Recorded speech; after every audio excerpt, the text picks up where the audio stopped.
Okay. Explain daw saan ginamit ang confidential funds. Okay? Let's watch this. I-ready ha? Huwag bibingi-bingi. Baka ilang tanungan na naman yung sasabihin nyo na, saan nagamit? Saan nagamit? Was a directive which is under the Joint Circular 2015-01, which, if I may be allowed to enumerate, this includes the following use of the confidential expense: purchase of information necessary for the formulation and implementation of program, activities and projects relevant to the national security and peace and order; rental of transport vehicle related to confidential activities; rentals and the incidental expenses related to the maintenance of safe houses; purchase of or rental of supplies, materials and equipment for confidential operations that cannot be done through regular procedures without compromising the information gathering activity concerned; payment of rewards to informers; and uncover, prevent illegal activities that pose a clear and present danger to agency, personnel, or property, or other facilities and resources under the agency protection, done in coordination with the appropriate law enforcement agencies as others that may be authorized by the GAA or other special laws. And again, informer, safe houses, rental ng vehicles, 11 days, Mr. Speaker.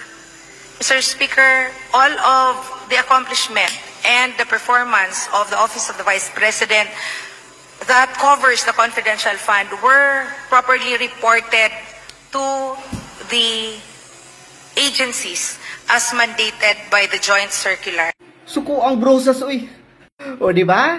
Napakinggan nyo saan ginamit. At sinabi na reported na po iyan sa mga agencies na nagdo-double check at nag-o-audit kung saan nagagamit at nagasta ang confidential funds. O, ano pa? Ano pa? Sa nagamit? Ayun. Ang daming pinagamitan. Di ba? Nakakatawa talaga kasi yung iba, binabatikos bakit ilang days lang daw, di ba, na nagastos or nagamit ang pondo. Abay, syempre, ganyan talaga pag nakalatag na ang plano, di ba, isasagawa na lang, i-execute na lang. Ganon talaga kadali. Sa bagay, hindi natin masisi mga lords kasi nasanay kasi yan sila. Sa dilawan style. Nasanay kasi sila na kahit may pondo na, pero inabot na ng dekada, wala pa ring nagawa. Hanggang sa makalimutan na lang natin, may pondo pala kasi ginasta na. Yon, di ba? Yon ang nakakatakot, no? Yung dilawan style na inaabot na ng ilang dekada, wala pa ring nagawa. Naalala ko tuloy mga lords yung nangako na pag hindi daw matapos yung proyekto, pagkatapos ng term niya, magpapasagasa daw siya sa tren. Diba? My goodness. Nauna pa nga siyang kinuha, diba? Hindi pa tapos ang proyekto. Ganyan ba ang gusto nyo? Ganyan ba ang gusto ng mga Pilipino? Kaya sawang-sawa na ang mga Pilipino sa mga dilawan. Sawang-sawa na sa mga pangakong napako.